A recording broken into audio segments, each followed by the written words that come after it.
There is a road in eastern Nigeria that many travelers know very well.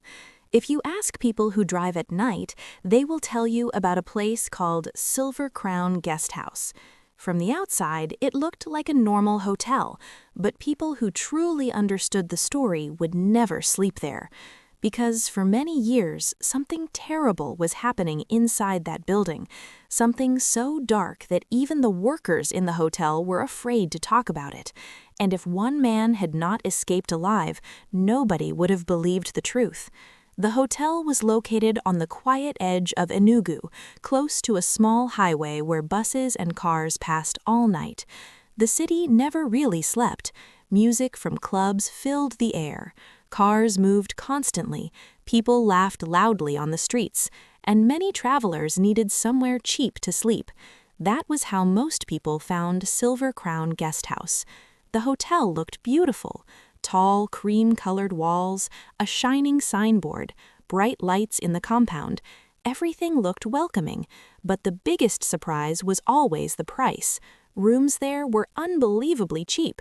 In Enugu, a good hotel room could cost 80,000 naira or more, but at Silver Crown, you could sleep for only 8,000 naira. Many travelers thought it was a blessing. Others thought the owner was just kind. Nobody asked too many questions. The owner of the hotel was a man called Mr. Benedict Okafor. People simply called him Chief Ben. He was a big man in the city. Tall, always smiling, he wore expensive clothes and drove a shiny black SUV. Every Sunday, he sat in the front row at church. He donated money to charity. He sponsored youth football competitions. People praised him everywhere. Chief Ben has a good heart. That man loves helping people. But behind the walls of Silver Crown Guest House, another life existed. The hotel workers were always calm and polite. They greeted guests warmly. "Welcome, sir. Welcome, madam. Please relax." They offered free drinks, free meals, free smiles. Guests felt lucky to stay there, but something strange kept happening. Sometimes a traveler would check into the hotel late at night, but by morning, the person would be gone.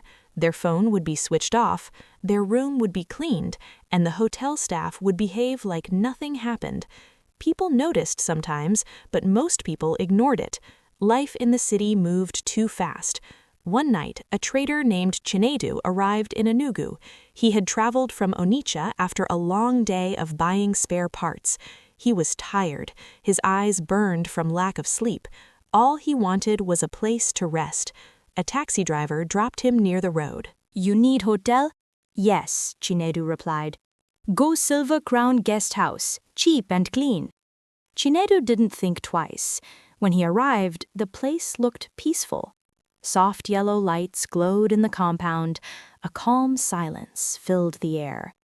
Inside the reception, a young woman smiled. "Good evening, sir. Room available?" "Yes, sir. 8,000 naira." Chinedu almost laughed. 8,000? "Yes, sir." He paid immediately. Room 117. When he opened the door, the room looked perfect. White bed sheets, cold air conditioner, a clean bathroom. "Ah, this place better pass the price," he said happily. 20 minutes later, someone knocked. "Sir, complimentary dinner."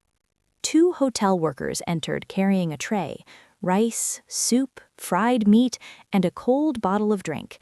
Chinedu's stomach growled, but something strange happened. The workers stood there watching him, just watching. It felt uncomfortable, but hunger was stronger. He started eating. The food tasted good, very good, but after a few minutes, his head began to feel heavy. His eyes blinked slowly. The spoon dropped from his hand. He tried to stand up, but his legs refused to move.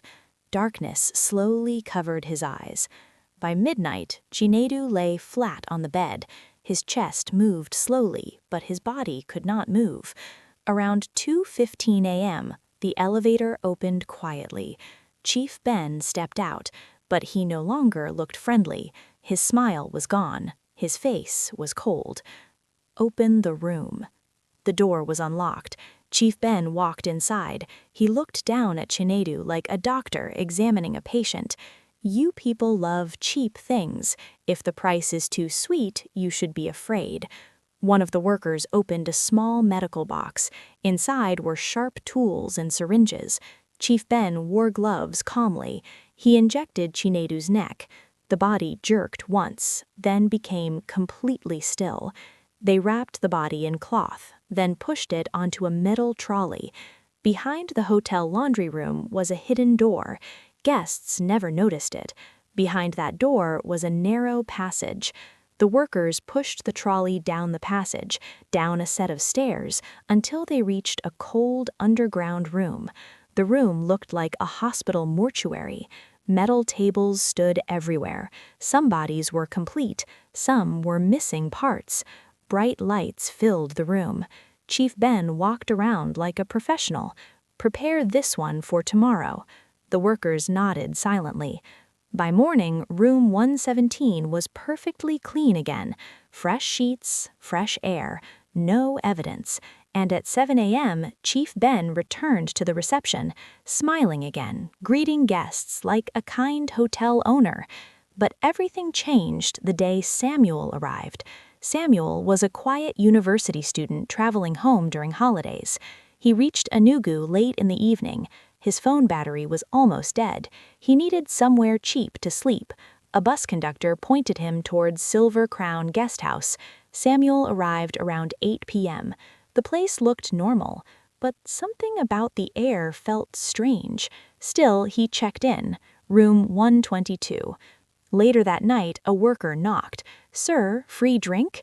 Samuel didn't like free drinks. He refused. An hour later, they returned. "Sir, dinner from management?"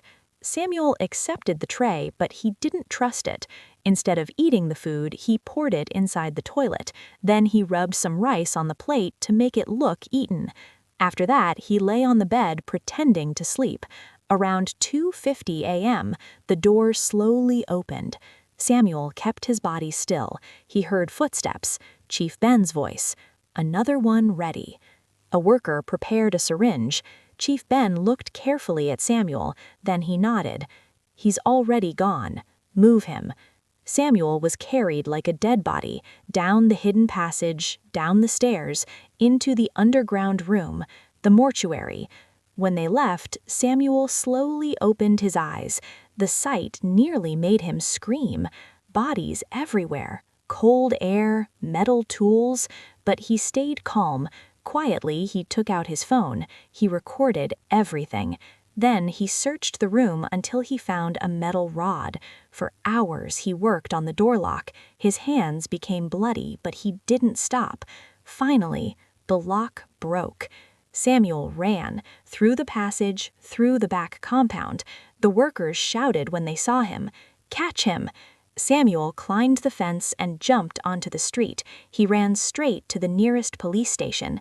At first, officers didn't believe him, but when the senior officer watched the videos, everything changed.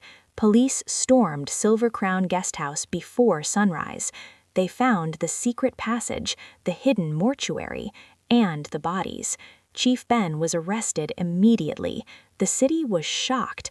The kind hotel owner actually was a murderer. Weeks later, the court gave its judgment. Chief Ben was sentenced to death. Silver Crown Guest House was shut down forever. But even today, people in Enugu still whisper about that building, because some say that at night, the lights inside the empty hotel sometimes turn on by themselves, and strange footsteps can still be heard in the underground corridor.